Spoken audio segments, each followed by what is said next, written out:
Hello everyone. Starting with today's tutorial, we'll introduce an important concept: modifiers. Here we have 3 nested boxes. Next, let's walk into them one by one and see what happens.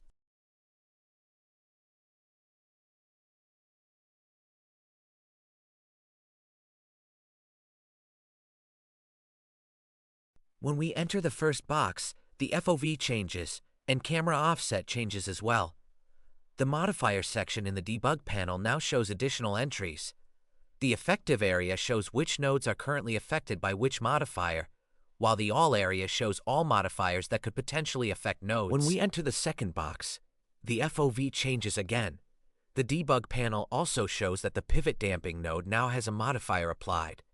Notice that the FOV node has 2 modifiers attached in the all area, but only the one marked with the check is currently active. If we move left and right, the camera follows more slowly. This means the damping node is indeed being affected. When we enter the third box, camera offset changes dramatically. The modifier area confirms this as well.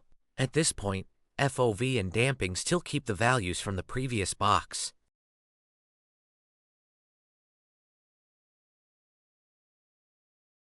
When we return to the second box, everything restores to its previous state. The same happens when we return to the first box.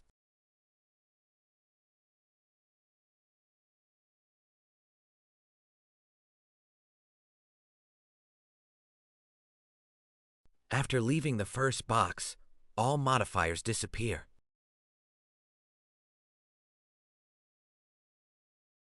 The box logic is simple.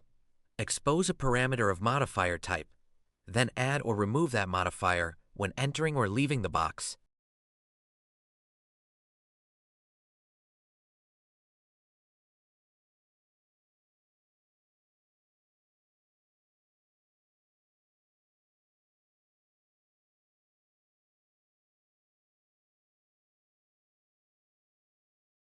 So what exactly is a modifier? We can right-click Composable Camera System, choose Camera Node Modifier, and create a new modifier asset. The first parameter is modifiers. We can add multiple modifiers here. Each modifier needs to select a node and define which parameters it wants to affect, along with the target values.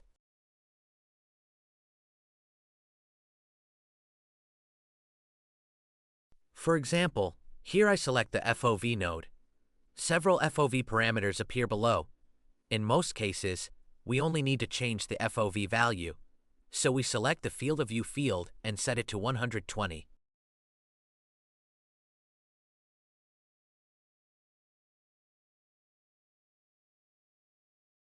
Back in the level, change the first box's modifier asset to the one we just created and check the result.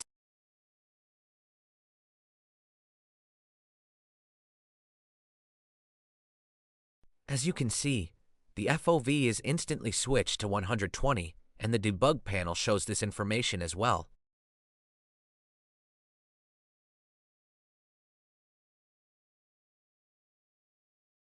The instant switch happens because enter transition is empty here. We select cubic transition and set a duration. Exit transition works the same way. Back in the level, we can now see transitions on both enter and exit.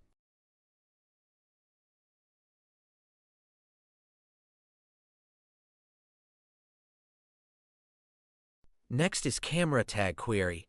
This parameter specifies which cameras this modifier asset should apply to by matching tags on the camera. An empty query means it matches all cameras. Here we choose all tags match and require the camera to have the camera O tags tag. However, our camera tag is camera third camera, so this modifier asset will not be applied to our camera.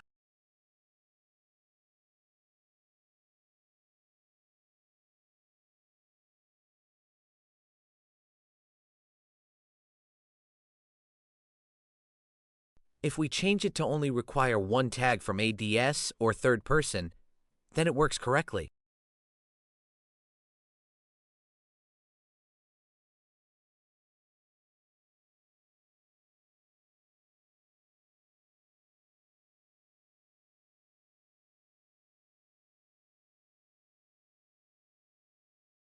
The final parameter is priority.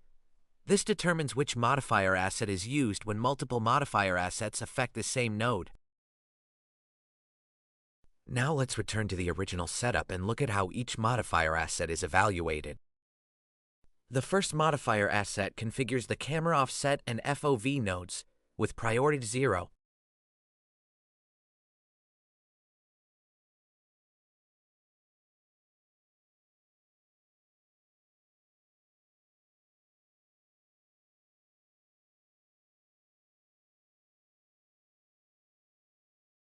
As you can see, camera offset and FOV are both changed, and the transition matches our settings.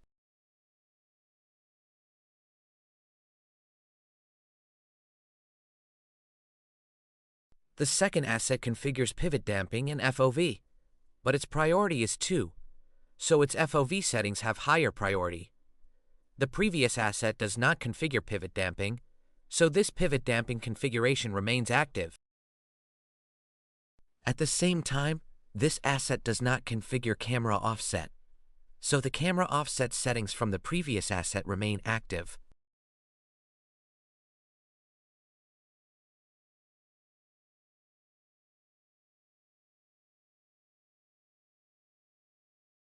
When we enter the second box, camera offset is affected by the first asset, while pivot damping and FOV are affected by the second asset.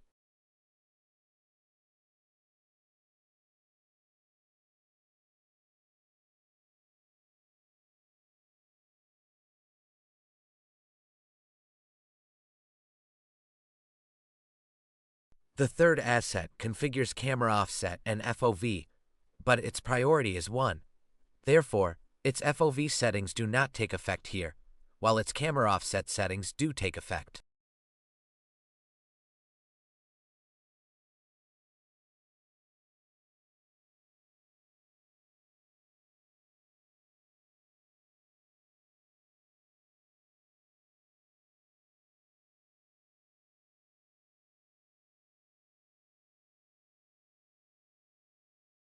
As you can see, the result matches our expectations.